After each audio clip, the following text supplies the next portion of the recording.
রোজা রেখে যতই ক্লান্ত লাগুক না কেন ইফতারি বানাতে কিন্তু বেশ ভালোই লাগে। হ্যালো গাইস, আসসালামু আলাইকুম। সবাই কেমন আছেন? আশা করছি সবাই খুব ভালো আছেন। আমি এখানে দ্বিতীয় রোজার জন্য একটু ইফতারি বানাচ্ছি। তো কি কি ইফতারি বানালাম সেটাই আপনাদের সাথে টুকটাক একটু শেয়ার করব। রোজার মধ্যে আমি দুপুরবেলায় সব কিছু কাজ কমপ্লিট করে রাখি যেন ইফতারের আগে আমার একটু ভাজাভুজাগুলো করতে সুবিধা হয় সেজন্য। তো আমি ছোলার জন্য আগেই সব কিছু সেদ্ধ করে রেখে দিয়েছিলাম, আর এখন হচ্ছে ছোলাটা ভেজে নিয়েছি। আর অন্য পাশে হচ্ছে আমি একটু পেঁয়াজগুলো ভেজে নিচ্ছি। আর এখানে চিকেন ফ্রাই করার জন্য চিকেনটা আমি আগে ম্যারিনেট করে রেখে দিয়েছিলাম, আর এখন আমি একটু ময়দার কর্নফ্লাওয়ার দিয়ে মাখিয়ে নিলাম। আর এদিকে হচ্ছে পেঁয়াজগুলো কিন্তু হয়ে গিয়েছে। আর পেঁয়াজু ভাজার সময় সবসময় একটু চালের গুঁড়া দিয়ে ভাজলেই সেটা খুব বেশি মচমচে থাকে, মানে অনেকক্ষণ মচমচে থাকবে, মিনিমাম 1-2 ঘন্টা তো থাকবেই। তারপর এখানে হচ্ছে আমি আলুর চপ ভেজে নিচ্ছি। আলুর চপ ছাড়া কিন্তু ইফতারি খেতে একদমই ভালো লাগে না, এই জন্য আমি প্রত্যেক দিনই অল্প অল্প করে আলুর চপ বানাই। আমাদের বাসার সবাই ভাজাভুজি খেতে খুবই পছন্দ করে।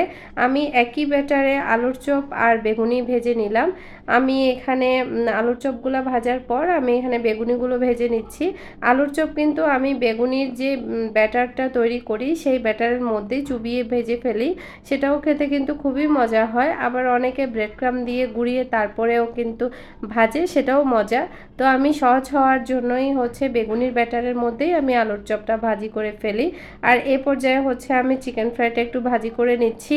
আর সারাদিন রোজা রাখার পরে কিন্তু শরীরটা খুবই ক্লান্ত হয়ে যায়, এই জন্য যখন শরবতটা খাই তারপর কিন্তু একটু দুধ চিরা খেতে খুবই ভালো লাগে। তো আমি এখন চিরাটা আগে ভিজিয়ে রেখেছিলাম।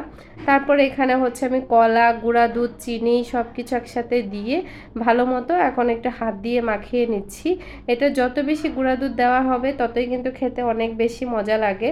তো আমি অনেকগুলো গুঁড়া দুধ দিয়েছি, আর এখন বাসার সবাইকে বাটিতে করে দিয়ে দিব ইফতারির সময়। আর এই টিফিন ক্যারিয়ারটার বয়স হচ্ছে প্রায় 9 বছর। আমার বিয়েতে গিফট পড়েছিল এই টিফিন ক্যারিয়ারটা। আমি 9 বছর পরে এই টিফিন ক্যারিয়ার দিয়ে আমি একটা আন্টির জন্য ইফতারি বানিয়ে পাঠাচ্ছি, আলহামদুলিল্লাহ। তো যত্ন করলে আসলে সব কিছুই অনেক বেশি টেকসই হয়। যাই হোক, আমি এইখানে টিফিন ক্যারিয়ার মধ্যে ইফতারিগুলো সুন্দর করে বেড়ে দিয়েছি, আর এখন হচ্ছে আমার বোন আর আমার ছেলে নিয়ে যাচ্ছে। রোজার মধ্যে সবাইকে একটু হলেও দিয়ে ইফতারি করতে কিন্তু বেশ আনন্দের, এবং মনের মধ্যেও কেন যেন একটা শান্তি লাগে। আর এখন হচ্ছে আমি ইফতারি করা শেষ, আর এই পুডিংটা যে ফ্রিজে বানিয়ে রেখে দিয়েছিলাম ভুলেই গিয়েছি। তো ইফতারির পরে আমি পুডিংটা কেটে সবাইকে একটু সার্ভ করে দিচ্ছি। পুডিং পাগল আমার বাসার সবাই। যাই হোক, কেমন লেগেছে অবশ্যই জানাবেন। ভালো লাগলে আমার পেজটা ফলো